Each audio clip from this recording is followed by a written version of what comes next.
Boa tarde, povo abençoado de Jesus Cristo.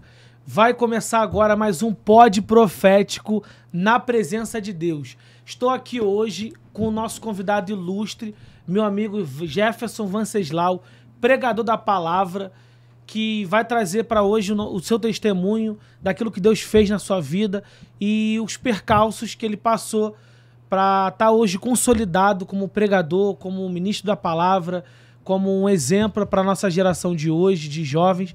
Então, quero apresentar aqui o Jefferson Venceslau. Seja muito bem-vindo, Jefferson. É um prazer enorme ter você aqui. Fala pra gente aí um pouco da sua história. Conta pra gente como é que foi essa caminhada cristã aí, esse período de descoberta do chamado de Deus na sua vida. Olá, boa tarde. É um prazer estar aqui com vocês no Pod Profético, a todos vocês também que estão nos assistindo.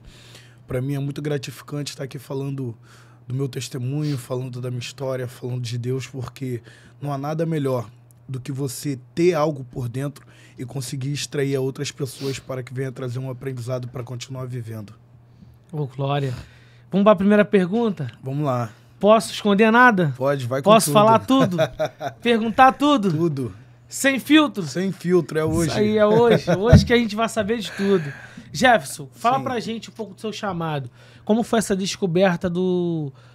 Porque você antes era músico, Sim. Era baterista e sempre esteve envolvido ali com a juventude, com as coisas de Deus.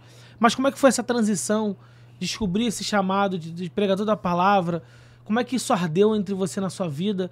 Onde foi que iniciou tudo isso? Onde iniciou o chamado pregador do Jefferson? Onde foi que foi o despertar ali que Deus trouxe pra você? Não, você vai ser um profeta, você vai ser um pregador da palavra. Diz pra gente aí, os espectadores querem saber. Sim. Como é que foi essa descoberta do seu ministério? Então, na verdade, a minha vida, ela praticamente foi inteira dentro da igreja. Então, desde que eu era pequeno, o meu avô já era músico, meu pai é músico, meus tios músicos, então, naturalmente, dentro da igreja eu já comecei a despertar esse desejo pela música. Então, nos cultos eu ficava sempre perto do meu pai, via meu pai tocando, e ali eu ficava olhando, prestando atenção em tudo, e eu comecei a estudar música. Só que eu comecei a estudar instrumento de sopro. Eu fiz aula de trompete, fiz aula de clarinete, fiz aula de flauta. Durante muitos anos eu fiquei só tocando instrumento de sopro. Mas a minha paixão era a bateria. Então eu queria tocar bateria, mas eu estudava instrumento de sopro para poder entrar no quartel. E aí quando eu fui começando a pegar mais experiência, tocando instrumento, e eu comecei a tocar profissionalmente já muito novo. Então, 14, 15 anos eu já estava tocando profissionalmente, viajando em diversos lugares. Mas desde a minha infância, a minha mãe, como sempre foi uma mulher de oração, ela me levava para muitos cultos, consagração, e ali os profetas se levantavam, falavam que eu seria pregador, que Deus ia me levantar, aquela coisa toda. E eu sempre gostei de pregação. Desde a minha infância eu sempre gostei muito de pregação. Só que quando eu pegava a Bíblia para ler, eu lia e não entendia nada. Então eu falava, cara, é impossível. O que Deus está falando não é para mim. Mas eu continuava indo nas igrejas e continuavam as profecias. E eu ficava dentro de mim, cara, isso é loucura. Glória. Isso é loucura, porque eu lia a Bíblia e não entendia. Aí quando vinha uma nova profecia, eu voltava a ler de novo. Quanto mais eu lia, menos eu entendia. Entender a Bíblia, para mim, era uma dificuldade muito grande. E aí eu continuei estudando música, trabalhando com música, só que a palavra sempre me fisgou muito por dentro. Sempre tocou, né? Sempre, sempre. E na minha adolescência, o que eu fazia? Eu assistia o Congresso dos Gideões. E aquilo ali, cara, me deixava, sabe, com um sentimento muito aflorado pelo chamado. E aí, o que aconteceu? Eu não tinha dinheiro para comprar os DVDs, que na época era R$25. Era muito caro um DVD, R$25, quando eu era adolescente. E aí, o que eu fazia? Eu comprava doce, ia pra rua, vendia os doces, o dinheiro que eu pegava dos doces, eu ia comprar DVD. Eu ia lá na Uruguaiana, comprava os DVDs do Marcos Feliciano, Caraca. Comprava DVD do Adeildo Costa. E eu entrava no meu quarto, quando chegava em casa, cara, eu assistia aquilo 30 vezes. Então ali eu já começava a desejar muito, mas eu não entendia de Bíblia. E aí teve uma hora que eu comecei a orar, pedindo a Deus para me revelar a sua palavra, porque eu não conseguia entender de jeito nenhum. E chegou uma hora que eu andava pela rua e eu começava a ouvir vozes. Aí eu falei, mãe, eu cheguei pra minha mãe e falei, mãe, tô ouvindo vozes na rua. E a minha mãe ficou preocupada, ela me chamou e falou, como é que é? O que essa voz fala pra você? Eu falei, mãe, começa a falar um monte de coisa da Bíblia. Aí minha mãe me deu R$2, mandou eu no armarinho comprar um caderninho daqueles pequenininhos e mandava eu escrever tudo que a voz falava pra mim. Falei, tá bom. Então, pra onde eu ia na rua, eu andava com aquele caderno e uma caneta. Caramba. Aí eu começava a ouvir o Espírito Santo falar comigo, eu escrevia tudo. As primeiras mensagens nascendo ali. Nasceu assim, cara. Que isso. Ouvindo o Espírito Santo palestrar Profético comigo. demais. Exatamente.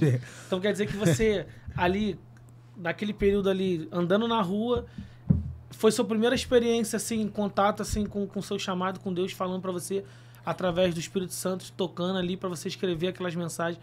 E ali começou a nascer as verdadeiras mensagens de coração que começou a vir através da sua vida. Exatamente. Que E aí isso. eu comecei a escrever, chegava em casa, mostrava a minha mãe via que tava tudo alinhado com a palavra, e aí depois eu ia procurar Como eram na essas Bíblia. mensagens ali, naquele conteúdo ali? Então, era na mensagem de verdade, era despertamento?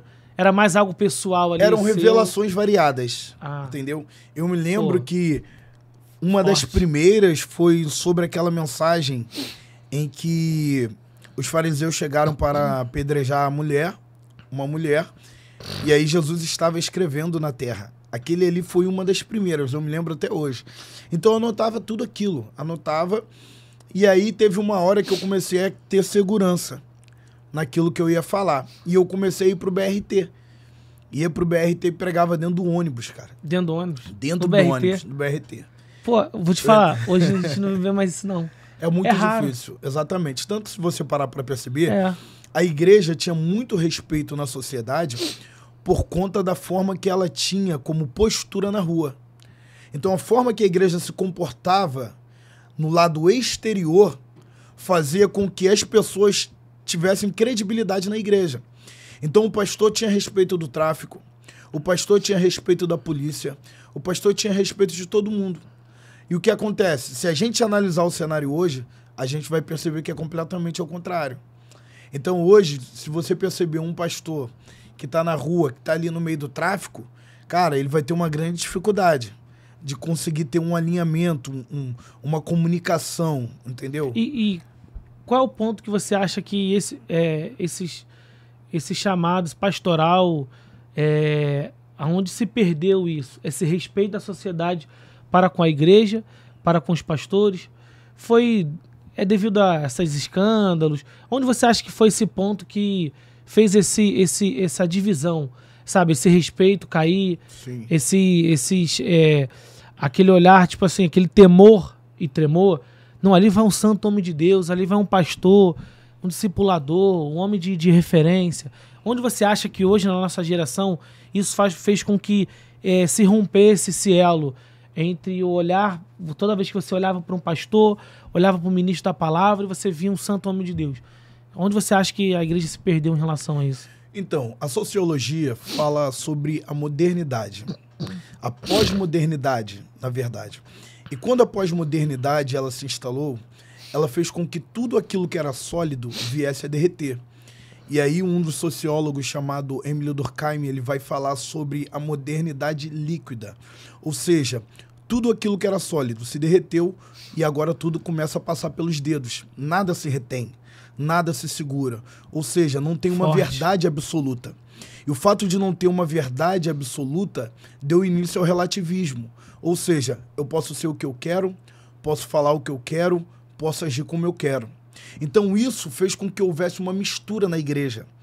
E essa mistura fez com que os pastores e algumas igrejas começassem a colocar muitos adendos.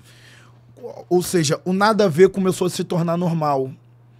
E aí começou a se misturar com política, começou a se misturar com tantas outras coisas que acabou manchando a imagem da igreja. Eu não vou te falar que isso é de uma forma generalizada, porque ainda tem muita gente séria. Sim. Tem muito pastor que trabalha na comunidade que o cara tem respeito. Mas o problema é que os excessos é que acabou atrapalhando a imagem da igreja. Antigamente a gente errava pela falta. Hoje a gente erra pelo excesso. Entende? Forte. Então, na diversidade de informações, a gente acabou se desencontrando. E aí eu percebo que nesse tempo, tão importante quanto saber a voz que eu tenho que ouvir, é saber discernir as vozes que eu tenho que rejeitar. É forte, Entende? Que isso. É muita voz. Se você perceber na internet, hoje todo mundo está querendo ensinar alguma coisa. Hoje todo mundo quer ensinar a ser rico, todo mundo quer ensinar sobre política, todo mundo quer ensinar sobre filosofia, sobre teologia, mas ninguém está querendo aprender. Entende? Falta professores. Exatamente. Falta é porque, na verdade, as pessoas começaram a querer ensinar sobre coisas que elas não têm conhecimento apurado sobre aquilo que elas estão ensinando. O que é isso? O advento do Hotmart. Hoje todo mundo está dando curso, cara. Hoje todo mundo Pior que é uma coisa muito interessante que, se você parar para analisar nesse cenário de hoje, hoje é fácil você montar um conteúdo, vender na internet e aquele conteúdo você acabar vendendo na internet para trazer riqueza. Mas muitas das vezes, dependendo do conteúdo que é passado, a pessoa não viveu aquilo dali. Hoje tem muita tecnologia artificial que faz tudo para você, que prepara o conteúdo, que prepara a informação. Hoje você consegue fazer... ser escritor sem ler. É verdade. Coloca na inteligência artificial. O que eu mais vejo é isso. Hoje falta o quê? Experiência. Exatamente. Vivência. Falta verdade. Falta você ter o envolvimento prático com aquilo que você tá passando. Hoje, falar isso de questão de leitura. Hoje o cara quer ensinar, mas nunca sentou para ler. Exatamente. E você vai ver na internet muito isso. Qualquer um hoje pode publicar alguma coisa, vender alguma coisa na internet. Agora, profetas, pregadores que vão passar alguma coisa, se não ter a vivência do chamado do ministério, não dá. É verdade. Não gera... como vê muito hoje, eu até, muitas das vezes, eu critico bastante sobre isso. Hoje tem muito palavras de efeito. Sim. Falta hoje verdade. Falta o cara trazer a genuína palavra de Cristo, a verdadeira doutrina de Cristo. Exatamente. Pregar a palavra e isso gerar verdade nas pessoas. Então, será que é isso que está faltando hoje? Então, eu acho que o segredo da vida está na capacidade do aprendizado. Então, não adianta você querer se levantar para ensinar se tu nunca sentou para aprender. Forte. Então, hoje, a grande dificuldade é das pessoas compreenderem que Bíblia, ela não é um pensamento, cara. A Bíblia é uma verdade. Então, hoje, todo mundo está querendo falar sobre Bíblia e está tendo como parâmetro de homem e de mulher de Deus uma mensagem de 1 minuto, pô. Cara, no Instagram, uma mensagem de 1 minuto não mostra quem é o indivíduo. Entende? Sim. E aí as pessoas falam, vou convidar um pregador. Elas não olham pelo caráter do cara, mas quantos seguidores que ele tem no Instagram. E aí, às vezes, você tá levando alguém que ele só tem mensagem de 1 minuto. Quando você bota o cara pra falar 30 minutos, 40 minutos, o cara não tem conteúdo, pô. E aí é só balela. Só que o problema é que parece que as pessoas estão gostando disso. Se você analisar na internet, os pregadores que mais crescem no Brasil são aqueles que estão trazendo mensagens que estão voltadas para o autodesenvolvimento humano e não para a Bíblia, entende? Porque é mais fácil falar sobre coisas do que falar sobre o evangelho puro, entende? É mais fácil te consolar do que te confrontar. Então você acha que no cenário de hoje falta um pouco disso? Exatamente. Confronto. Exatamente. Verdade, falar a verdade na cara, confrontar o pecado, confrontar. E concordo com você, hoje tá muito artificial as coisas. Sim. Entendeu? Então, baseado nisso, hoje para você, você acha que, de fato, tá faltando mensagem para as pessoas que trazem essas mensagens artificiais? Ou você acha que o culpado de ter esse crescimento de muito coach hoje, pregador coach hoje, mensagens artificiais, a culpa é da igreja? Porque é aquilo, que nem aquele ditado, aquele ponto que a gente, até um pouco polêmico, a gente vai falar aqui sobre isso. Sim. É sobre cobrar para pregar. Sim. Será que o erro tá em quem cobra ou o erro tá em quem continua levando? Sim. Então, baseado nisso, o que você pensa em relação a isso? Traz o teu ponto de vista. Então, eu acho que nessa questão da igreja, o problema é que se desenvolveu a igreja do mercado. O que é a igreja do mercado? É aquela que te apresenta uma prateleira, você, o crente, é o consumidor e você escolhe o produto que quer levar para casa. Então você chega no culto, você não chega mais para adorar. Você quer olhar para a prateleira para perceber o que você pode levar para casa. É a mentalidade do consumo, entende? Então, quando a igreja ela posta lá o cartaz do culto, ela mostra quem vai ser o pregador. Hoje é assim que funciona. Aí se a pessoa olha e fala, pô, não curto esse pregador, não vou pro culto não. Porque a mentalidade dela é de consumo, pô. Porque se esse cara não me agrada, eu não vou pra igreja. Se aquele cantor, eu não gosto dele, pra que eu vou pro culto?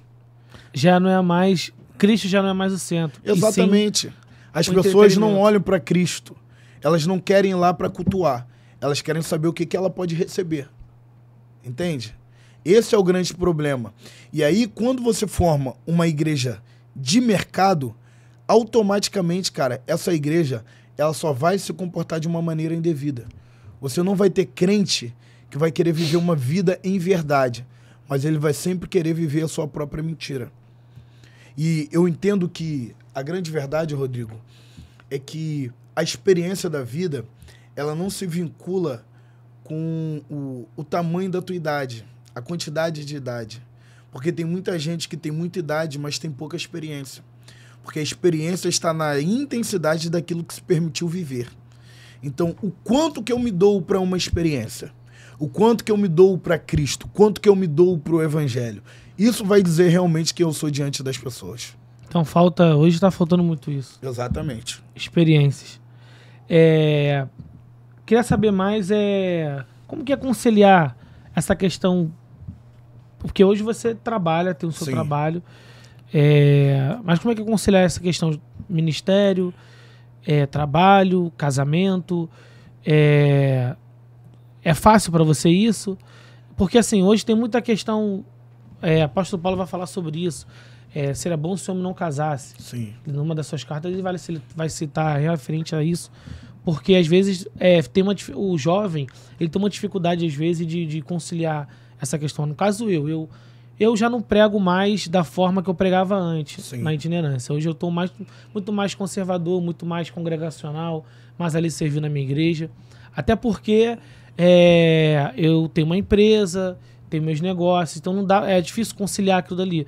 O ministério em si, mas claro que isso arde todos os santos dias, o ministrar a palavra, o servir ao Senhor. Então como é que é isso para você hoje, pregador, que hoje vive na itinerância, vive da itinerância e ministra diversas vidas hoje, restaura pessoas?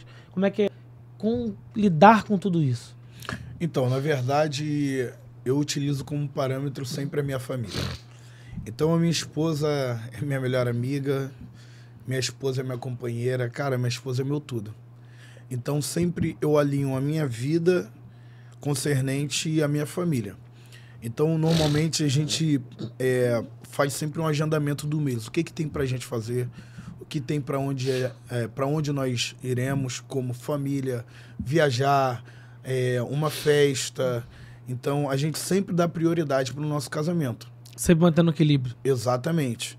E você acha que os casamentos hoje estão acabando, estão se destruindo os casamentos, por falta de equilíbrio? Por falta dessa conciliação entre saber o que é prioridade e o que não é prioridade? Exatamente. Eu acho que, na verdade, quando você fala de pregador e casamento, muita gente acha, cara, que o ministério ele vai fazer com que você venha se deslumbrar por conta daquilo que ele te apresenta, ou seja... E proporciona. Exatamente. Tem gente que, cara, o sonho do cara é viajar, então ele acha que o fato dele ir para algum lugar é para poder curtir o hotel que ele vai ficar, entendeu? Para conhecer pessoas novas, mas na verdade não é isso. Às vezes você viaja, cara, você chega a lugares, irmão, que o peso espiritual é muito terrível. E outra coisa, você chega lá... você sai do aeroporto e às vezes se atrasa, você chega na igreja às vezes já na hora de ministrar. Então quando você vai viajar, cara, para ministrar, você já tem que estar ligado desde quando você sai de casa, porque você não sabe o que vai enfrentar. Então a guerra espiritual ela é muito pesada, sabe? Então eu acho que, na verdade, os pregadores eles precisam ter seriedade com a palavra, com aquilo que ele vai fazer. Porque você ir para outro estado, chegar lá, celebrar, ir para curtir um lugar diferente, que nem eu estava em Goiás essa semana, a gente estava na chácara do pastor, foi incrível demais, foi muito legal. Só que a prioridade, cara, é que você tá ali para cumprir uma missão. É o propósito. Entende? Exatamente. Então eu acho que o problema das pessoas é não saber separar. Vou te dar um exemplo. Todo pregador itinerante hoje quer viver do ministério. Isso é muito óbvio. Porque é algo que realmente apaixona. O mercado o mercado gospel traz para os jovens, eu vejo muito isso, a atração de que pregar, de que ser itinerante é lucrativo, é mais rentável do que você ter uma família e construir uma empresa, ou construir um legado, ou trabalhar por conta própria. Então, alguns têm esse tipo de pensamento, mas não é bem assim. Porque o cara que vive da itinerância, tem mês que ele faz muita agenda, tem mês que não. Aí é que tá o problema. Por quê? Eu vou te dar um exemplo. Camarada quer viver do ministério. Aí ele pega e fala, cara, vou parar de trabalhar. Ele para de trabalhar. Aí o cara tem esposa, tem filho, tem família. E aí, se ele não tem muita agenda, o que acontece? A família perece. Ele vai dizer que quem tá errado? Deus. Entende? Então o cara vai querer culpar a Deus de uma coisa que é responsabilidade dele. Ou seja, Deus mandou ele sair do trabalho naquele momento? Não, mas o cara quer forçar, cara. E o problema quando tu força uma porta é que essa porta quebra. Entende?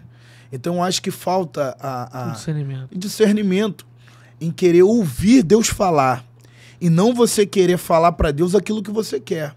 Porque a diferença entre viver do ministério e viver pro ministério. Quem vive do ministério está querendo usufruir alguma coisa daquilo que ele tem. Agora, quem vive pro ministério está querendo se doar para aquilo que Deus tem. Não se preocupa com a recompensa que vem. Exatamente. Lembra quando Deus falou para Abraão? Abraão, eu sou o teu escudo e a tua recompensa. Tudo isso Deus falou para ele quando? Quando Abraão saiu da terra, da parentela, para um lugar que Deus mandou. Perceba uma coisa. Abraão, ele teve uma jornada sustentada pela fé. A história dele começa em Ur dos Caldeus. Aonde que era Ur dos Caldeus? Era um lugar de idolatria e sincretismo. Isso. Nesse lugar, onde toda imagem aparece e nenhuma delas tem a possibilidade de falar, Deus decide falar, mas sem aparecer. A voz de Deus atravessa a eternidade, cara. E vem aos ouvidos de Abraão dizendo, Abraão, abandona o teu passado, acompanha o presente comigo que eu revelo o teu futuro. Então, aí que tá. Abraão é um grande exemplo de a chamada, de Cristo chamando, Deus chamando Abraão para uma responsabilidade, para um legado, para um futuro. Sim. Para exercer algo que seria hoje, até hoje estamos aí. Só que a questão é, como é que é essa sensibilidade? Porque quando é assim, o pregador ali novinho, sim, eu falo porque eu vejo muito isso. O cara, meu WhatsApp toca muito. Sim. Muito. Pessoas perguntando, pô, arruma agenda. Pô, porque as pessoas sabem que a gente tem um pouco de conhecimento de alguns amigos. Sempre falam, pô, cava uma agenda, ajuda. Por quê? Porque a pessoa acha que sempre vai achar que o ponto dela, ápice, é quando ela está com o microfone na mão. E, na verdade, o evangelho não é isso. Sim. Só que, como é que é essa sensibilidade do jovem entender, ou qualquer jovem ou não jovem, entender qual é o momento? Então, como a gente estava falando acerca de Abraão, eu vou te dar o exemplo nele. Quando Deus disse para Abraão, sai da tua terra para um lugar que eu ainda te mostrarei, ele estava dizendo uma coisa, Abraão, a partir de hoje, a tua vida vai começar quando você entender que você precisa se submeter à minha dependência. Ou seja, Abraão não sabe para onde ele vai, mas uma certeza ele já tem, que o futuro não é mais ali. Entende? Sim. Então, quando você ouve a voz de Deus, cara, você consegue ter uma convicção. E o grande problema é que a galera não consegue discernir aonde é a alma que está falando e aonde que é o espírito. Porque a tua alma, ela vai querer te enganar. Vai querer te sabotar. E quando a alma, ela te sabota, cara, é porque o teu espírito já está fraco. Pô. Quando Deus fala com o povo no Egito, ele diz o quê? Andem debaixo da nuvem. A nuvem se moveu, você se move junto. A nuvem parou, você para junto. O que está faltando para os pregadores hoje em dia é andar debaixo da nuvem. Entende? É forte. Porque a nuvem dá a direção. Profundo. De Deus. É exatamente isso. E aí, quando você entende que é Deus que está falando contigo, você já consegue, cara, dar passos para um novo futuro. Por quê? Deus estava dizendo para Abraão, Abraão, sai daí. Por quê? O último passo do teu passado é o primeiro do teu futuro. Forte, hein? Então, Profético. exatamente. Então, fé é você pisar antes de Deus colocar o chão. A jornada de Abraão mostra isso, pô. Só que quando Abraão percebe no capítulo 15 que ele já viveu uma jornada grande com Deus, tem riqueza, tem gado, tem servos, tem tudo. Aí ele fala pra Deus assim, pô, Deus, eu trocaria isso tudo pra ter um filho. Aí Deus, faz o seguinte, sai da tenda, desse lugar que limita a tua visão. Quando ele sai da tenda, Deus diz assim, conta as estrelas. Abraão não consegue contar. Você sabe por que Abraão não consegue contar? Porque o texto mostra que era dia. Não era noite. Ou seja, Abraão, tu não tem capacidade de conhecer a grandeza que eu tenho pra tua história. Que isso. Porque Deus é assim, cara. Ele faz tudo clarear para que você olhe pro alto. Ou seja, ele não quer me fazer contar. Ele quer que eu ajuste a minha visão. Entende? Para de olhar pra baixo e começa a olhar pra cima. Exatamente. Forte, hein? Porque estruturas te Profético. comprometem, Rodrigo. A estrutura sempre vai te comprometer. Sempre vai alimentar a sua visão. Eu vou te dar um exemplo aqui. As pessoas precisam entender que dar tchau não é rebelião. Existem pessoas com dons incríveis, com capacidades extraordinárias, que decidiram sair debaixo da tutela de pastores com uma postura completamente doentia e por conta disso eles foram chamados de rebelde. Sabe por quê? Porque existem pastores que eles querem se tornar cobertura.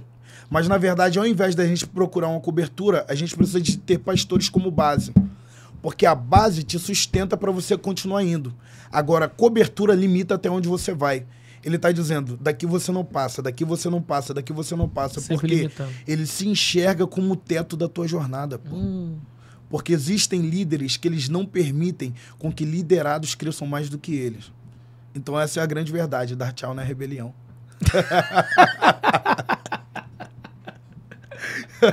Profético, hein? Vamos falar de liderança. Cara, é terrível. Como é ser líder? Como é que essa... Assim, eu já fui líder. Sim. De pastor, já pastoreei, já tive essas experiências também. Sim. Acredito que você não teve essa experiência de liderança pastoral, mas na liderança, assim, como juventude, você já foi líder de jovem, eu me lembro. Mas diz pra gente aí a questão a respeito da liderança. Porque hoje tá muito difícil você encontrar um parâmetro, um espelho. Então, eu vou te falar, cara. Hoje eu tô numa igreja chamada Avive. Cara, o meu pastor é um cara extraordinário, mano. Pensa num cara que eu gosto de estar junto, gosto de estar perto. Aprendo muito. E o meu pastor, ele tem um dom que, desde quando eu conheci ele, eu percebi, ele tem um dom da fé. Cara, ele tem uma fé que mexe comigo. Eu aprendo muito. Porque um grande líder, cara, ele consegue falar com a boca fechada. Ele consegue falar sentado na mesa, sem abrir a boca. Porque a forma que ele vive, cara, fala muito. Entende? Então, uma das coisas que eu entendo sobre liderança é que a liderança, ela analisa todo um contexto a partir da coletividade. Aonde que a maioria dos líderes se perderam? Na autossuficiência, na prepotência e na altivez. É quando o líder, ele começa a deixar de ser líder e começa a querer ser imperador, pô. O que é o imperador? É aquele que manda em tudo e embaixo só tem os súditos. E a realidade da igreja brasileira hoje. São imperadores que estão querendo controlar os seus súditos. Isso vem acontecendo constantemente. Ou seja, e só cresce isso. E, na verdade, isso é um grande perigo. Porque a Bíblia mostra um grande exemplo de um líder. Qual é o nome dele? Eli. Eli começou a errar. Sabe o que aconteceu? Sentou na cadeira, caiu, quebrou o pescoço e morreu. E uma verdade que a gente precisa entender, que a cadeira de Eli está aí ainda. Uma hora, o peso da prepotência vai fazer um líder sentar nela. O peso da autossuficiência vai fazer um pastor sentar nela. O peso da arrogância vai fazer um pastor sentar nela. E depois que senta, cai. Depois que cai, quebra o pescoço. Depois que quebra o pescoço, morre. Já era. Entende? Forte. Então, liderança, cara, ela precisa olhar para a coletividade e não para sua própria individualidade. Senão eu não trabalho para um reino, pô. Eu trabalho para o império. E a Bíblia diz o quê? Que Jesus nos tirou do império, das trevas, para nos levar para o reino. Então é sobre reino e nunca sobre império. Eu acho também que liderança é você potencializar o teu próximo. Sim. O líder, ele não... Eu acho que ele não deve chamar responsabilidade para ele no sentido de visão, de imagem. Sim. Eu sempre acreditei que liderança é você descobrir talentos, é você potencializar pessoas e fazer pessoas se descobrirem que elas podem ser muito mais além daquelas que posso imaginar. Exatamente. E uma coisa que eu percebo, Rodrigo, é que você vê a eficiência de um líder na ausência dele. Isso. Quando o líder está fora e você analisa a forma de trabalho daquele corpo para ver se ele vai funcionar. Cara, eu estive em uma igreja em Goiás do pastor André. Pensa numa igreja, cara, que você olha assim e tu fala, cara, não é possível que essa igreja tenha defeito. Cara, os obreiros, os pastores, os voluntários, cara, você vê tudo funcionando de uma forma perfeita, o culto da igreja é extraordinário, o louvor é perfeito, cara, o horário do culto, você olha assim e fala, cara, cadê o problema dessa igreja? E aí eu pude entender que tudo isso é por conta da liderança que ela tem, que é o pastor André, um cara inteligente, cara. Um cara que pensa, sabe, pensa em reino, pensa em pessoas. Isso é lindo demais. Então eu acho que... E hoje está muito difícil, né, isso, né? Você cuidar de pessoas. Hoje a igreja... Eu vejo muito que a igreja... Muitas das igrejas, elas estão muito inchadas. As reclamações sempre vão ser as mesmas. Sim. Falta de cuidado, falta de pastoreio, falta de compreensão de ambas as partes. Sempre, quando acontece um problema numa igreja, sempre é um lado financeiro prevalece mais do que o lado humano. Então, como é que é isso, cara? A sua visão de reino hoje, baseado na palavra de Deus, como é que é lidar com isso? Então, Rodrigo, cara, eu acho que toda ruptura, ela sempre vai trazer um grande problema para a igreja. Toda ruptura, ela sempre vai fazer com que venha refletir no povo. Eu vou te dar um exemplo. Na Bíblia, no livro de Atos, capítulo 3, vai falar do momento do episódio da Porta Formosa. Quando o paralítico ele vem pedir esmola, Pedro primeiro fala do que ele não tem, para depois falar do que ele possui. Então ele diz assim, eu não tenho prata nem ouro, mas o que eu tenho eu te dou. Ou seja, eu não tenho isso, mas eu tenho aquilo. E aí ele diz, eu não tenho prata nem ouro, mas eu tenho levanta e anda. E qual o problema da igreja de hoje? É que os paralíticos do tempo presente só voltarão a andar quando os apóstolos de hoje voltarem a andar de bolso vazio. Meu Deus. Entende? Profético, forte. O apóstolo está com o bolso muito cheio, mas em contrapartida já não tem mais levanta e anda. Entende? O problema é ter dinheiro no bolso? Não, o problema é ter ele no coração. Então hoje o bolso está muito cheio, cara.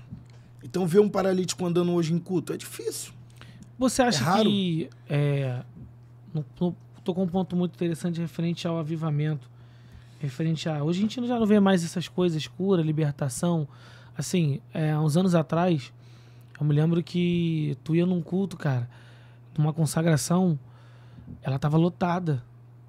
Uma consagração de manhã, durante a semana, tava lotada. Sim. Você via o paralítico andar, você via câncer sendo espiado para fora do corpo, você via experiências, pessoas tendo inúmeras experiências com Deus. E hoje você vê que parece que a apostasia tomou conta de tudo. Nesse ponto, para você, como é lidar com isso? O que você vê como a igreja de hoje e o que você acha que a igreja possa mudar para que a gente consiga ter avivamento novamente? A gente pode ter porque, cara, eu particularmente, eu sinto muito falta disso, sabe? Sim. De um grande avivamento não na igreja, mas sim na sociedade em si completo. Hoje você já não tem mais aqueles avivamentos que antes tinham, que as pessoas falavam o ímpio falava do manifestar que aquela igreja fazia na sociedade. Hoje já não tem mais isso. Então, o que você, nesse ponto, o que você acha que pode mudar? O que você acha que a gente pode esperar de uma igreja presente Sim. e para uma igreja futura? Cara, eu acho que o problema é que com o tempo começaram a calar os profetas. Entende? Antigamente os profetas eram as irmãzinhas do coque, cara. Não tinha dente na boca, não sabia falar direito, não conseguia conjugar um verbo, mas elas sabiam como expulsar demônio. Hoje nós estamos em consagrações onde o dirigente é doutor, tem dinheiro, tem diploma, mas o diabo dá na cara dele. Você tá entendendo? A gente acabou invertendo as coisas, cara.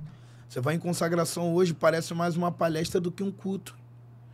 E a gente sabe que existe essa divergência, cara. Um culto de celebração é completamente diferente de uma consagração.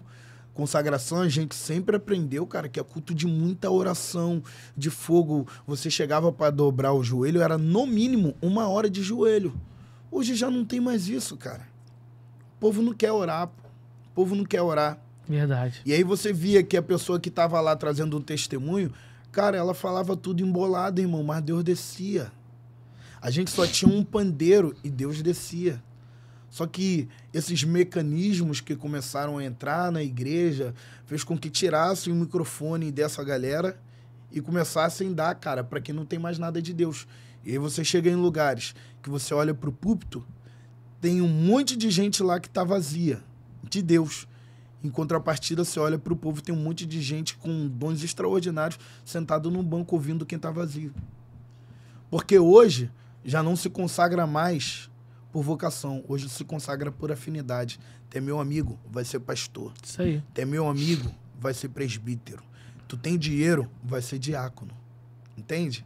E aí você dá um microfone pra um cara desse, meu Deus do céu, mano. Não sai nada. Falta secreto, né? Exatamente, pô. Tem nada pra falar. Exatamente. Não, mas o cara tem dinheiro. Você acha que tá faltando hoje... Falta hoje... Acho que a igreja tá num ponto assim que tá faltando um secreto. Tá faltando ali aquela intimidade com Deus. Tá faltando aquela... Então, Rodrigo, entrega. Nós orávamos muito. Eu me lembro que quando eu queria ser batizado com o Espírito Santo, minha mãe falou, ó, tem que orar. Tem que orar e orar muito. Cara, eu subia monte. Eu ia para as consagrações. E não ia só na minha igreja, não. Aonde tinha uma consagração, eu tava me enfiando, meu irmão. Pegava ônibus, ia para longe, orar.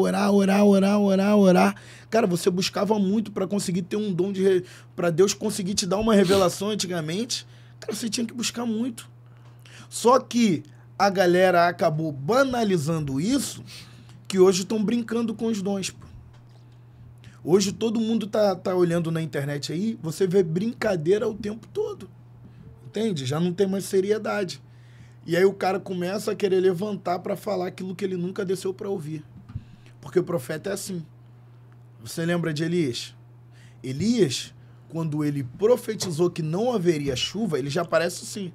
Não vai ter chuva. Aí tu vai no livro de Tiago, porque normalmente você pensa, cara, como? Da onde que o cara tem autoridade para dar uma ordem pro céu e registro a válvula do céu vira? Eu vou te falar, hoje não tem mais isso. Da onde? Aí você olha pro livro de Tiago e vai dizer que Elias, sendo sujeito às mesmas paixões que nós, ele já estava orando. Ele já tinha uma vida de oração para depois profetizar. Ou seja, ele só profetizou porque primeiro ele ouviu. Entende? Falta intimidade com Deus. Então hoje tá faltando muito isso, cara. Exatamente. Hoje a gente não sente falta disso, do secreto. Uhum. Hoje tudo é postagem, tudo é... tô no monte, tô no... Às vezes a gente passa mais tempo no telefone do que no secreto. Sim. E eu vejo muito isso, cara. A juventude, se a gente parar pra analisar, botar aqui no nosso iPad, no nosso telefone, lá, o tempo que a gente fica aqui, não é nem um terço do que a gente deveria ficar lendo a Bíblia. Exatamente. Então, assim, cara, você percebe isso nos cultos.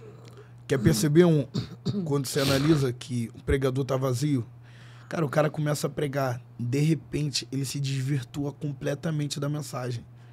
E aí o cara fala de tudo, fala da vida, ele fala de gente, fala do vizinho, mas ele não volta para a Bíblia em momento algum. Não fala daquilo que... Não fala. Que deveria encher. Cara, púlpito tem que ser Bíblia. A gente precisa entender que quando eu tenho altar, qualquer lugar onde eu vá vira púlpito. Porque quem corre atrás de púlpito é porque não tem altar, pô. Forte, hein? Entende? Profético. Se você tem altar, irmão, pode ser numa mesa de podcast, cara, você vai ter alguma coisa pra falar de Jesus. Vai, com certeza. Entende? Então eu acho que a gente tem que parar um pouco de correr atrás de púlpito. Como eu te falei que eu comecei meu ministério no ônibus. Irmão, se é no ônibus, Deus vai te usar. Se é no teu trabalho, Deus vai te usar. Por trás de um computador, Deus vai te usar. Mas para Deus te usar, primeiro você tem que ouvir Ele no secreto. A gente vê os acontecimentos que aconteceram agora. Essa situação aí da chacina que teve, que morreram muitos traficantes, muita gente envolvidas. Eu vi um vídeo também que tinha algumas mulheres ali que estavam ajoelhadas, pedindo a Deus. E eram pessoas que... Deu para ver que eram pessoas cristãs que estavam vendo a vida dos seus filhos sendo ceifada. Sim. Cara, será que a gente perdeu a referência? Porque, pô, o cara vai pro tráfico, jovens indo pro tráfico. Você vê ali o nível de idade de gente traficante, cara, Sim. era abaixo dos 25. Abaixo dos 25. Exatamente. Cara, o que tá acontecendo? Então, cara, eu vejo que a maioria das mães, dos pais desses jovens que morrem no tráfico são crentes. E eu tenho certeza que falta de informação, falta de instrução não faltou. Mas o problema é que, cara, os jovens hoje, eles procuram uma vida fácil, entende?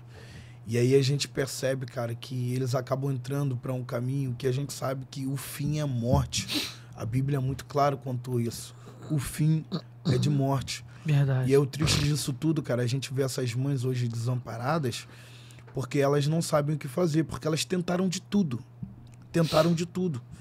Então eu acho que nós, como igreja, cara, a gente pode diminuir esse número. Como? Colocando a igreja na rua. A igreja não faz mais ar livre, cara. A igreja não tá mais na rua. Antigamente, a igreja tava nas favelas, estavam nas vielas. A igreja ia até no baile, meu irmão, mas estava lá pregando, cara. A igreja precisa voltar pra rua, porque quando a igreja tá na rua, cara, sempre vai ter alguém ali que vai ouvir uma palavra e vai mudar de vida. Você acha que a igreja hoje, ela tá muito mais mercadológica, mais mercado, mais empresa, do que de fato igreja de verdade? Então, depende muito, Rodrigo. Tem muita igreja séria, cara. Porque entende? Quando você fala assim, a igreja precisa estar na rua, mas se você parar para analisar aqui, vamos analisar, a gente não vê assim um trabalho, um trabalho assim bem forte da igreja nas ruas. Sim. Então, são muitas poucas igrejas que têm projetos sociais, tem projetos de reestruturação para pessoas dependentes químicos. Sim. Você vê que a maioria das igrejas maiores igrejas hoje, as grandes denominações hoje, você não vê esse tipo de trabalho. É um trabalho muito mais evento, mercado, evento. É muito mais assim uma coisa mercadológica. Sim. Do que muito mais do que o alma, um avivamento. Eu acho que você falou um ponto muito interessante que falta hoje, é a igreja na rua, cara. Cara, então, na verdade, o que acontece? As igrejas que são mais estruturadas financeiramente, elas entenderam que a internet é uma rua sem fim. Então elas sabem que quanto mais elas utilizam a internet, mais elas entram em evidência. E aí, cara, você vai ver que as grandes igrejas que estão na internet de uma forma maciça, elas acabam ficando mais conhecidas. Mas tem muita igreja que não está na internet, cara, mas que está fazendo um trabalho extraordinário na rua. Entende? Igrejas que não têm internet, mas que, cara, que a forma que elas se comportam como igreja é algo terrível. Que você chega perto e você fala, cara, que coisa maravilhosa. Entende? Mas se você olhar só para as gigantes, cara, você vai se espantar, pô. Entende? Você quer ver mesmo o trabalho de uma igreja? Vê o quanto que ela está alimentando as pessoas na rua. Vê o quanto ela está ajudando o próximo. Irmão, se não tá... Sabe uma igreja que eu vejo assim como um exemplo, que eu vejo com uma liderança pastoral hoje muito forte. Sim. Luiz Hermínio. Não, Luiz Hermínio é fora do normal, cara. Pô, irmão. O Mevan, pra você ter noção, Pô, o Mevan tem um restaurante, o que ele fez, cara. O que ele fez. Exatamente. Eu acho que falta isso, sabe? É. Já pensou se a gente tem todos com o mesmo modelo? Exatamente. Com o mesmo modelo de mudança, sabe? De social, levando Cristo para a sociedade, Sim. levando Cristo ali para as comunidades, para as periferias. Cara, se a gente... Cara, a gente tem recurso pra caraca, filho. A igreja hoje, cara, é milionária. Sim. E você vê o testemunho ali da Mevan, cara, pô, me dá orgulho, cara. A cara enche meus olhos quando eu vejo... Teve um dia que ele tava no culto, a mulher tava precisando pagar o plano de saúde, uma membra da igreja. Ele puxou ali uma vaquinha no meio do culto pra pagar o plano de saúde da senhora. Sim. Cara, quando que você vê isso? Hoje a igreja, você vai numa cantina, preços absurdos de quase que um preço aqui fora de um salgado, sabe? Tem gente, famílias carentes que não conseguem, às vezes, comer na cantina da igreja. Exatamente. Porque hoje o mercado está muito inflacionado, a questão do mercado do Brasil está muito ruim. Então as pessoas estão precisando de apoio financeiro, de apoio espiritual, de apoio social. E às vezes a igreja não tem. E quando eu vi a visão da igreja, a visão do Mevan, cara, me deu orgulho. Então, Rodrigo, como nós estávamos falando sobre aquele episódio de Atos 3, a gente percebe que com o passar dos anos muitas coisas mudaram para a igreja. Então a igreja não pode chegar hoje e dizer eu não tenho prata nem ouro. Prata e ouro a gente já tem demais. Prata e ouro a igreja já tem demais, cara. Então o problema não é o que ela tem, é o que ela deixa de fazer com o que ela tem. Isso. Entende? A igreja tem dinheiro hoje, cara. A igreja hoje tem uma expressão gigante no Brasil. Mas o que ela está fazendo com esse dinheiro? Entende? Então... muito investimento em templos e pouco investimento em vidas. Exatamente. Eu acho que dá, cara. Dá pra fazer. Se as igrejas do Brasil se juntarem, cara, já era, meu irmão. Já era. Eu acho que a gente tem uma força terrível. Por que você acha que esse ajuntamento, essa coletividade, essa união é tão difícil pro povo cristão, cara? Você vê aí que você... vou falar uma experiência aqui rapidinho. Sim. Eu tava numa situação agora, hoje, aconteceu isso hoje. O cara fez... eu tô pegando um novo escritório e eu fui fazer uma visita hoje, né? O cara chegou para mim, que não é cristão.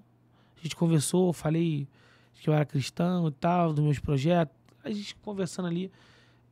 O assunto era trabalho, mas acabou que eu levei para um lado e falei de Jesus para ele. E o cara chegou e falou assim, pô, cara, eu vou fazer um negócio contigo. Eu vou te dar a sala, já que tá buscando mais salas, vou te dar essa sala aí pra tu só pagar o aluguel, não precisa me pagar, só pagar o condomínio, nem precisa me pagar aluguel. Tipo, vou te ajudar dessa forma na tua vida. O cara não é cristão, é ateu. E fez muito mais do que um cristão poderia fazer, cara. Sim. Então, assim, aquilo dali fiquei e falei, cara, é a mão de Deus. Falei, pô, não é possível. E eu acho que falta isso hoje. Eu acho que a igreja não tem união, sabe? Um querendo ser maior do que o outro, um querendo ferir o outro, e tá faltando amor. Como é que é isso, lidar com isso? Pra sua visão hoje? Cara, então, eu acho que humanidade é algo que todos nós deveríamos ter. Não só o cristão, mas também o ímpio. Um dos maiores mandamentos que nós temos Sim, lidar com a humanidade. Então, não tem como você querer falar sobre espiritualidade se tu não sabe lidar com a humanidade. Porque a espiritualidade, ela só se manifesta na tua humanidade. Então, você só consegue mostrar o quanto você tem de Cristo se isso converger em outras pessoas. Entende? Sim. Porque o evangelho não é para um. Deus é coletivo. Ele disse, façamos um homem a nossa imagem e semelhança. Ou seja, O evangelho sempre vai tratar de coletividade e nunca de individualidade. Meu Deus, entende? Então as pessoas, elas precisam entender que isso é o reino. O reino são pessoas, não fala sobre um. Então essa questão que você falou sobre as igrejas, essa dificuldade de não se unir, eu percebo que isso está muito voltado para aquela questão do império. Então pastores se tornaram imperadores. Então o império daqui não pode se misturar com esse. O império daqui não se mistura com aquele. E aí a gente vê essa guerra que a gente está acompanhando na internet, cara. Grandes igrejas brigando, pastores indo para a internet para um falar mal do outro o tempo todo. Na verdade, isso só está envergonhando quem? A igreja, cara. A igreja. Então, se você olhar, o satanista olha para aquilo ali e fala, ih, cara, esses caras só brigam. Entende? Porque nós estamos criando essa indiferença de um com o outro. Não, cara. Entendeu? Aí aquela questão, uns são de Paulo, outros de Apolo. Não, cara, nós somos de Cristo. Nós somos de Cristo. Como é que você... agora vamos falar um pouco sobre a questão... hoje, pregadores. Os pregadores de hoje em dia, você acha que... Fala um pouco sobre essa visão mercadológica que os pregadores hoje têm. A questão de oferta. Sim. De cobrar oferta ou não cobrar oferta. Do seu ponto de vista, deve-se cobrar oferta ou não deve-se cobrar oferta? O estipular o valor, biblicamente, é correto, não é correto? Qual é a sua visão, Jefferson, hoje, referente a essa polêmica de hoje, que Sim. todo mundo pergunta? Isso é até uma pergunta que vem do nosso chat. Sim. Hoje o mercado é muito propício a isso. Você vê os escândalos que tem aí dos jovens, garotos de 13, 14 anos, Sim. cobrando um absurdo para uma igreja, para pregar meia hora, 40 Sim. minutos. E muitas das igrejas não têm condições para isso. Às vezes, igrejas pequenas, tu chega numa igreja e cobra 3, 4 mil reais para dar uma mensagem, pregar uma mensagem que foi te dada de graça. Sim. Então, na verdade, cara, a questão não é cobrar pela mensagem. Eu vou te dar um exemplo do que aconteceu comigo. Uma igreja me convidou para eu pregar em São Paulo. Eu fui. Paguei a passagem de avião. Fui para lá. Ministrei. Era um evento pago. Era um evento pago. Saí do evento um dia depois. Eu dormi no hotel um dia depois. E eles disseram para mim que eles iam fazer o seguinte. Iam me dar uma oferta e ainda iam me dar o dinheiro do que eu gastei com o avião. Cara, eu voltei para casa e a igreja não me deu nada. Então eu paguei para pregar. Você entende? Eu não pedi para ir lá. Eles me convidaram. Eles queriam que eu fosse para lá. Então sabe qual é o problema? É que a igreja miserável, cara, ela fez com que nascesse esse sistema. Entende? Porque eu fui para lá com a minha esposa, fui com a minha família. Você tem gasto, entende? E aí você volta para casa com uma dívida. Entende? Então, a partir do momento que a igreja quer levar um pregador, significa que ela quer ser honrada com a mensagem dele. Mas ela não consegue honrar ele da mesma forma que ela está sendo honrada. Ou seja, você quer que o pregador venha aqui, ministre e te honre, mas você não quer honrar ele como uma oferta, por quê? O que é isso? Honra de um lado só, pô. Entende? Você não está querendo honrar o cara, você quer usar ele. Mas a crítica hoje é o cobrar.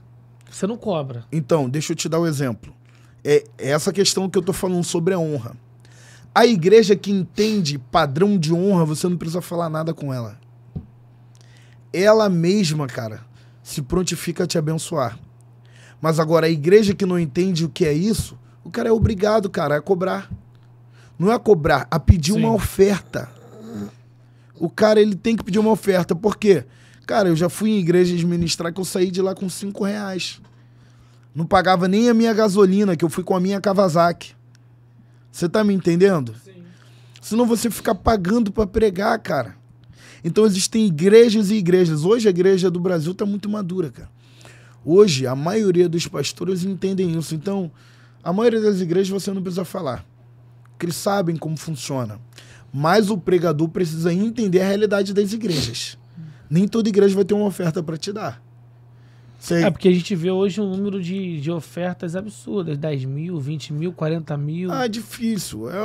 São as mais a igreja que são as maiores. Mas, cara, hoje existem igrejas que, cara, não tem oferta. E nem por isso eu deixo de pregar. É igreja que não tem. Entende?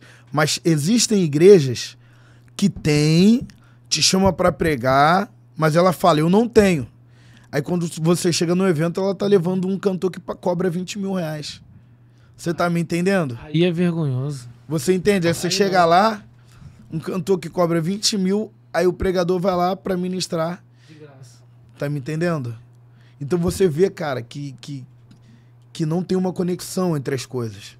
Então, a igreja miserável fez nascer esse tipo de pregador. Aí o que aconteceu? Que criou esse sistema de mercado. Criou esse sistema, só que hoje tem os caras cobrando valores absurdos. Mas eu te pergunto, vai lá perguntar o que o cara já passou, irmão. Vai eu procurar já passei muito perrengue o que esse cara já enfrentou. Já subi dentro da igreja, lá dentro do Morro da Rocinha, pra sair de lá com R$8 de oferta. Cara, tem igreja... R$10 de oferta. Tem Às vezes até sem nada. A questão, cara, não é nem sobre o valor, mas a forma que você é recebido. Isso aí. Tem igreja que tu vai ministrar que às vezes você ganha uma boa oferta, mas o pastor nem olha na tua cara, não te dá uma paz do Senhor. Entende? Não te recepciona bem. Então, cara, aquela oferta que você recebeu praticamente não serviu pra nada. Entende? Porque se o cara não consegue nem olhar na tua cara, o cara não consegue, cara, olhar pra tua fisionomia, te dar um sorriso. Entende? Cara, isso não vale de nada. Jefferson, fazer uma pergunta aqui muito interessante referente a chamado. Sim. Cara, hoje o chamado necessariamente ele precisa ser marcado. Sim. Né? As pessoas elas entendem que chamado... Alguns interpretam que chamado é pregar, é estar microfone na mão, mas não. O chamado não é isso. O chamado é renunciar, o chamado é abrir mão, o chamado é, muitas das vezes, negar a si mesmo. Então, qual foi o período da sua vida que você foi marcado? Assim, marcado... conheço um momento da sua vida que te marcou muito, foi... que acho que foi onde nasceu as suas melhores mensagens. Sim. Foi na perda. Uhum. Então, chamada é isso? Pra você, chamada é perder? Então, pra ganhar? Se você analisar na Bíblia, cara, todo mundo que foi chamado por Deus teve que perder alguma coisa. Noé, Deus trouxe um projeto para ele. O projeto é a arca, tá aqui, a arquitetura completa. Ele demorou praticamente 100 anos para construir. Mas chegou um dia que Deus falou, Noé, abandona a arca. Demorou 100 dias para construir, mas demorou 1 para sair dela. Ou seja, tudo aquilo que ele construiu, Deus falou, mas nunca foi sobre isso. Entende? Abraão teve que abandonar a terra e a parentela. Moisés teve que abandonar todos os costumes do Egito. Todo mundo teve que abandonar alguma coisa para seguir o chamado. Ou seja, então o chamado sempre vai estar vinculado a uma perda. Entendeu? Só que a gente nunca quer perder. A gente não gosta de falar sobre perdas. A gente não gosta de viver as perdas. Porque todas as perdas deixam marcas. Mas toda marca é uma cicatriz de que uma dor foi vencida. Glória então o maior Deus. problema É forte. não são as marcas. É aquilo que você faz com elas. Lembra do apóstolo Paulo? Ele disse, eu trago em mim as marcas. Então as marcas, elas não servem para ser guardadas, elas precisam ser expostas. Entende? Porque quando você tem uma marca, isso te torna um vencedor. E só se torna um vencedor aquele que venceu sua própria dor. E eu tive que aprender o chamado através da dor. E quando eu olho para a Bíblia, você vai perceber uma coisa. A Bíblia, ela traz para nós respaldos extraordinários concernente a isso. E uma coisa que eu pude entender, Rodrigo, de uma forma muito clara, é que a vida não é feita só de momentos bons. Porque as adversidades fazem parte do cardápio daqueles que são alimentados pela jornada da fé. quando eu olho para a história de Ana, eu percebo que no tempo em que o sacerdócio estava corrompido, ainda existia a possibilidade de gerar um filho de governo. Ana queria apenas um filho, mas Deus queria entregar para ela algo muito além. Glória a Deus. Um Samuel que viria para romper com o tempo, mudar a história e estabelecer um legado. Porque o que Deus tem para nós é sempre maior do que aquilo que a gente imagina. Então eu nunca imaginava, cara, que o que Deus tinha para mim era tão grande até eu perder a minha mãe.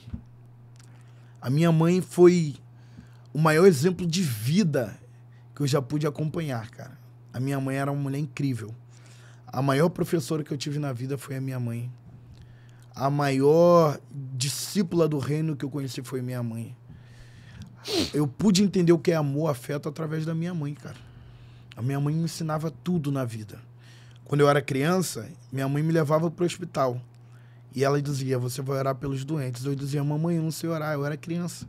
Ela dizia, você vai aprender, é só ir lá que Deus vai te ensinar. Então eu ia de leito em leito orando, cara. Só que eu era criança. A minha mãe me ensinou a ser crente. Eu era criança, minha mãe me fazia eu subir ao monte com ela. Ela se separava e me botava numa pedra assim. Ela falava, agora você vai falar com Deus sozinho. Eu não sabia nem o que falar. E eu não entendia por que minha mãe fazia aquilo. Eu era criança, minha mãe falava sobre casamento pra mim. Falava sobre a forma que eu deveria escolher uma esposa. E eu ficava dentro de mim, cara, por que minha mãe fica falando essas coisas? Só que com o tempo, cara, eu fui amadurecendo e eu fui entendendo, cara, que tudo aquilo que minha mãe estava fazendo é por causa do meu futuro. É um preparo. Exatamente. Hoje eu casei com uma mulher extraordinária, cara. Minha esposa, pra mim, é... Cara, é o filtro daquilo que minha mãe me ensinou. Eu enxergo na minha esposa. Eu sempre falo também que minha esposa é uma mulher incrível. Toda vez que tem oportunidade eu falo. A mulher tem a função de gerar, não tem? Sim. O homem tem a função de quê? De guardar. Uhum. Mas a mulher que tem a função de multiplicação. Exatamente. Eu sempre Porque falo... a Bíblia diz o quê? O esposa... sêmen, ele tá com o homem. O sêmen significa semente. Eu planto. Exatamente. Mas quem multiplica é ela. Exatamente. Então eu sempre falo onde eu vou, irmão. Eu falo isso. Uhum. Minha vida só vai ser um sucesso, porque o sucesso não é eu. Não Exatamente. é o meu plantar. Mas é a multiplicação da mulher que ela é. Exatamente. Então eu sempre falo isso também. Cara, e é isso. Nas nossas vidas é isso. Se gente planta e elas multiplicam. Rodrigo, perceba na Bíblia. Deus, ele criou o mundo, cara. Ele fez um jardim perfeito para Adão habitar. Só que ele falou assim, cara, tudo isso aqui é bom. Mas uma coisa não é bom. O quê? Que o homem não viva só. Porque existe uma diferença da solidão e a solitude. A solidão é um abandono. A solitude é a atitude de não ter ninguém do lado. Então Deus estava fazendo com que Adão viesse a entender que não era bom estar sozinho. Só que eu preciso entender também uma coisa. O fato de eu saber que não é bom que o homem viva só, não me tira a verdade de que é possível viver na solitude. Só que se eu decidir viver sozinho, isso compromete a minha história em relação àquilo que Deus preparou para a minha vida. Deus falou, não é bom. Não, mas se tu quiser viver sozinho, saiba que você não vai ter plenitude de vida. Entende? E aí o que Deus faz? Ele tira da costela de Adão uma mulher. Por que ele tira da costela? A costela é a estrutura, cara. Que mantém o equilíbrio. Exatamente. Você fala, pô, cara, pode falar, minha mulher é chatona. Não, ela é a tua estrutura. Ela que mantém o equilíbrio. Te mantém de pé. Exatamente. Pô, forte. Entende? Então a mulher tem uma importância na vida do homem terrível. Tanto que assim, eu posso ter qualquer tipo de problema, cara, financeiro, emocional. Se a minha esposa estiver perto de mim, cara, tudo muda. Ela sabe. É só eu estar perto dela em casa, no sofá, sentado assistindo um filme, comendo pipoca. Ali pra mim já mudou tudo. Entende? Vem um gás, tipo, vou sair dessa situação. É porque minha esposa, cara, ela é aquele tipo de pessoa que, cara, eu falo, vamos morar ela, vambora. Vamos fazer isso, ela, vambora. Ela topa tudo e ela faz com intensidade. Ela não faz só porque eu tô chamando, entendeu? Ela coloca muito coração naquilo que ela faz. A minha esposa, ela assim, ela não é muito assim, dessa forma na questão de explosão. Sim. A minha esposa, ela é uma pessoa muito mais centrada. Uhum. Mas, assim, ela tem muita visão. Sim. A minha esposa tem um discernimento surreal. Surreal.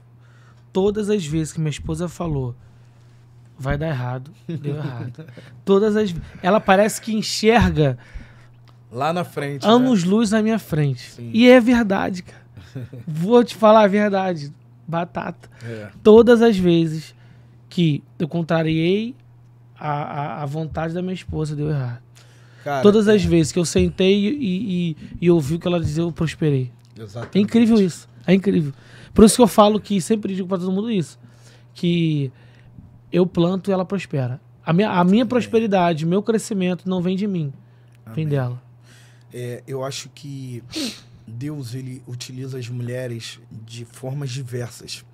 Você vai perceber na Bíblia diversas mulheres que foram usadas por Deus de formas completamente diferentes. Hoje nós procuramos dons extraordinários que sejam expressivos, que venham trazer para a gente visibilidade.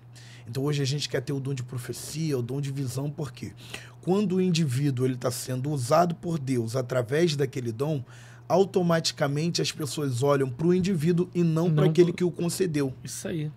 Então a gente não procura ter um dom como Dorcas. Só que Deus valoriza uma mulher como Dorcas, porque Deus sabe que entre uma cadeira e uma agulha tem um coração. Entende? Então existem mulheres, cara, que vai estar numa cantina, mano, mas ela vai servir a Deus com tanta intensidade que vai ter gente que não vai conseguir com o microfone. Nunca foi sobre o microfone, cara. Sempre foi sobre o zelo por aquilo que Deus colocou na tua mão. E as mulheres, elas conseguem ter essa praticidade. Você falou aí, pô, minha esposa não é muito intensa. Só que você revelou uma coisa aí sobre a sua esposa que é extraordinário. O quê? Ela tem visão. O que é o visionário? O visionário é aquele que consegue ir no futuro e visualizar alguma coisa e trazer para o presente para contar aquilo que visualizou. Isso aí. Entende? Então existem pessoas que são assim. Pessoas com uma sabedoria extraordinária, falando muito pouco.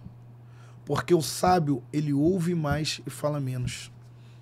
Já viu aquele tipo de pessoa que você senta com ela na mesa? Cara, a presença dela na mesa te constrange. Ela pode não abrir a boca para falar nada. Mas você respeita tanto aquela pessoa, porque a presença dela ali já tá falando. Sabe? Tem pessoas que você quer estar com ela na mesa, mano, só pra querer estar perto da pessoa. O cara pode estar ali, não pode falar nada, mano, mas só de estar ali, tu tá, caraca, meu irmão, tô perto dessa pessoa. Entende? Sabedoria, pô. A Bíblia diz que o temor a Deus é o princípio, a sabedoria, entendeu? É o princípio, o temor a Deus é o princípio da sabedoria. Entende? E hoje tá faltando isso, temor. Exatamente. Falta temor, falta amor, falta compreensão. Uhum. Hoje a sociedade está muito invertida. O certo é errado e o errado é certo. É. E a gente está aí para isso, para lidar com isso e tentar trazer clareza através da luz da palavra de Deus em relação a isso. Jefferson, conta pra gente aí, cara, quais são os seus projetos, o que você tem em mente no momento. Estamos chegando no período final já do podcast. Sim. Fala pra gente aí como é que estão os projetos futuros, como é que tá, quais são os projetos pra frente agora, tem alguma coisa em mente, tá alguma coisa saindo aí?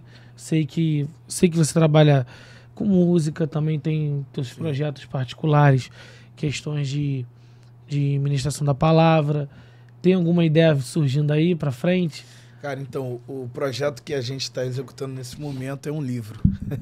É o livro, eu demorei. Vai lançar quando? Você não vai... Cara, olha que coincidência. Eu tô escrevendo um também, mas me perguntou, já tô há 3 anos escrevendo, mas não terminei ainda não. Deus falou comigo através de um irmão na sua igreja, cara. É mesmo? Que isso? Exatamente. Glória. Deus usou um irmãozinho lá, cara, na tua igreja para falar comigo. E, cara, a partir daquele dia, Deus startou isso. Eu já tenho o costume de escrever muito. Eu escrevo muito, entendeu? E aí, eu recebi uma proposta há pouco tempo e Deus tem amadurecendo isso dentro de mim, Pô, entendeu? que bênção. E eu já vou começar a trazer à tona. Então, assim, tem muita coisa para colocar para fora, mas tudo tem um tempo certo. Isso aí. Entendeu? Isso aí. Na verdade, eu tenho muitos projetos, cara. Mas o meu único medo é de Deus. Porque às vezes, cara, tu tá fazendo uma coisa e Deus pega e fala, não, eu quero outra. Então, hoje, exatamente, eu tô procurando andar debaixo da nuvem. Se a nuvem mandou pra direita, eu vou pra direita. Mandou pra esquerda, eu vou pra esquerda. Exatamente. Eu penso no agora, não no amanhã. O amanhã pertence a Deus. Exatamente. Porque, cara, quando você sabe o que Deus quer, você escreve na base daquilo que Ele te apresentou. Porque uma história escrita por Deus não é você pegar o teu planejamento, Rodrigo, e jogar pro alto e falar, Senhor, realiza aí. Não. O planejamento de vida é você pegar a folha em branco, jogar pro céu e falar, Senhor, escreve o que eu assino aqui embaixo. Forte, hein? Profético, hein? Entendeu? Que isso. É isso que a gente precisa fazer. É por isso que você percebe que tem pastor abrindo igreja sem Deus mandar. Você percebe que tem empresário abrindo empresa sem Deus mandar. Aí fala, faliu. Cara, você sabe se era isso que Deus queria pra tua vida? Ah, a igreja fechou. Não, cara, a igreja não fechou, ela nunca abriu. Fato. Entende? Porque a igreja não se abre.